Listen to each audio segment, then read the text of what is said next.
Shalom, selamat pagi. Hari ini, Kamis 15 Mei 2025. Bacaan Alkitab terdapat pada Roma 8 ayat 7-11 dan Yoel 2 ayat 18-27.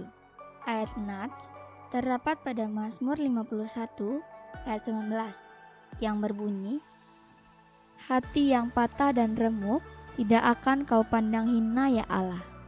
Dan Lukas 18 ayat 13-14 yang berbunyi, Yesus berkata, "Pemungut cukai itu berdiri jauh-jauh, bahkan ia tidak berani menengadah ke langit, melainkan ia memukul diri dan berkata, 'Ya Allah, kasihanilah aku, orang berdosa ini.'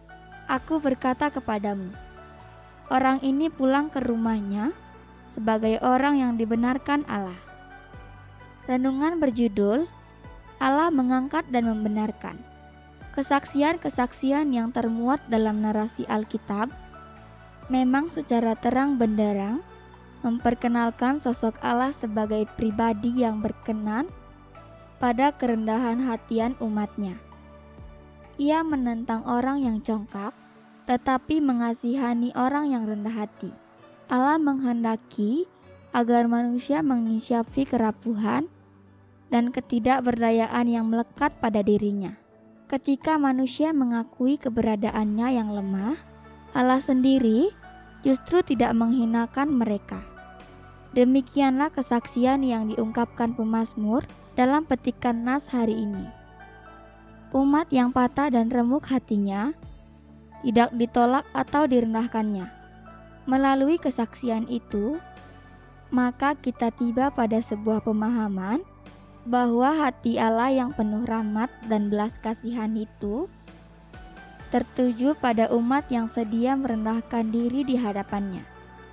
Karakter Allah yang berbelas kasih terhadap umatnya yang penuh kelemahan itu semakin dipertegas dengan perumpamaan Yesus tentang orang Farisi dan pemungut cukai.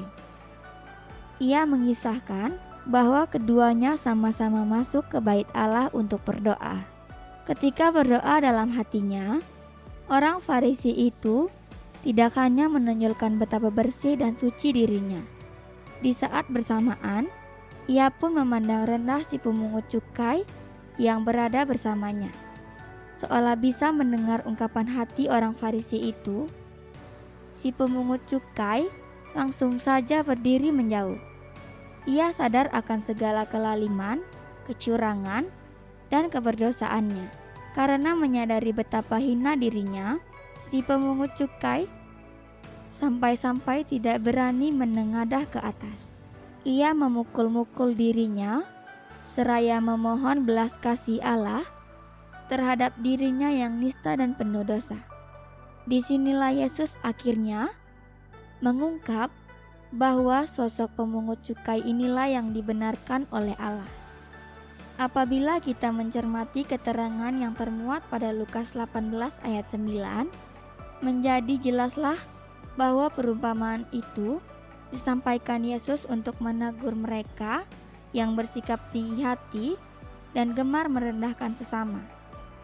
Allah tidak berkenan kepada orang yang menganggap dirinya paling benar. Namun, Ia berbelas kasih terhadap mereka yang mau merendahkan diri seraya menyadari keberdosaannya. Orang-orang demikianlah yang dibenarkan sekaligus dipulihkan martabat hidupnya. Merendahlah di hadapannya, karena tidak ada seorang pun yang benar di mata Allah. Kita beroleh selamat hanya karena kasih karunia-Nya yang membenarkan kita. Oleh Pendeta Wayan Agus Wiratama. Doanya, "Kubawa hatiku yang hancur dan hidupku yang nista ini ke hadapan-Mu, ya Allah. Kasihanilah hamba-Mu yang hina dan bergelimang dosa ini. Amin." Saya Ika, Widya Asih Singaraja. Salam bumi bersukacita dalam damai sejahtera.